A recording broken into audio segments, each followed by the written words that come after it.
اسلام میں نکاح کی اہمیت، تو نکاح کی اہمیت کے لیے اتنا کافی ہے کہ اسے کسی اور نے اہمیت نہیں دی، اسے ہم تمام کے آقا و مولا نے اہمیت دی اور فرمایا ان نکاح من سنتی، کہ نکاح میری سنت ہے۔ تو سرکار نے جب نکاح کو اپنی سنت کہہ دیا تو اس کا مرتبہ بھی بڑھا دیا، اس کی عظمت بھی بڑھا دی اور اس کی اہمیت بھی بڑھا دی۔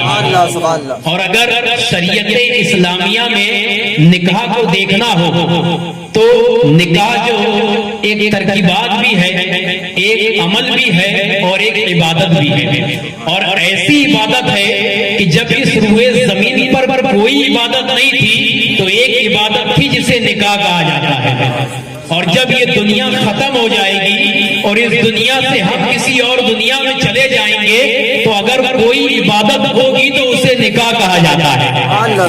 اب اسے سمجھے کہ جب کوئی عبادت نہیں تھی تو عبادت نکاح کیسے ہوئی؟ تو آئیے اس روئے زمین پر رب کائنات نے انسانیت کو بنانے سے پہلے سب سے پہلے جنت میں حضرت آدم علیہ السلام کو بنایا، آسمان میں، اور رہنے کے لیے جنت عطا فرمائی۔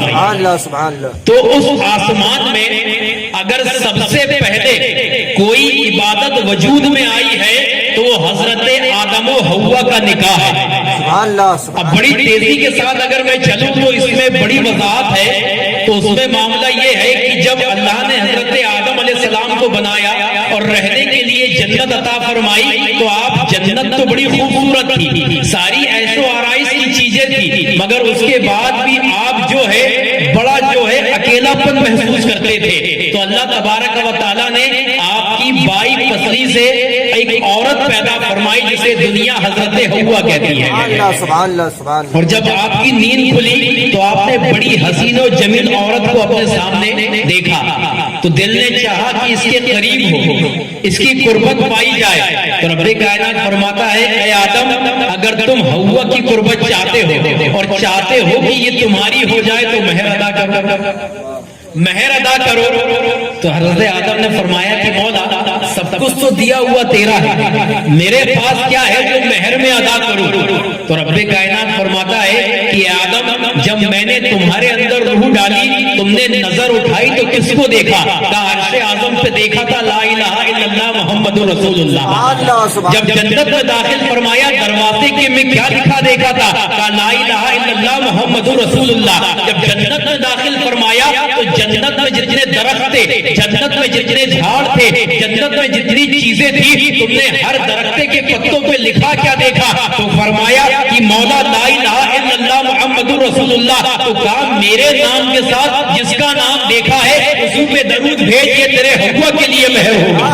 سبحان اللہ سبحان اللہ سبحان اللہ۔ تو فرمایا کہ یہ معاملہ جو ہے کہ جب حوا حضرت آدم علیہ السلام پہ حلال ہوئی تو نبی پہ درود پڑھنے کی بنا پر حلال ہوئی ہے اور اسی سے نسل انسانیت چلی ہے۔ تو پہلی جو عبادت آسمان پہ ہوئی اسے نکاح کہا جاتا ہے، اسے نکاح یعنی اس وقت نہ نماز تھی، نہ روزہ تھا، نہ زکات تھی، نہ حج تھا، اگر کوئی عبادت تھی تو اسے نکاح کہا جاتا ہے۔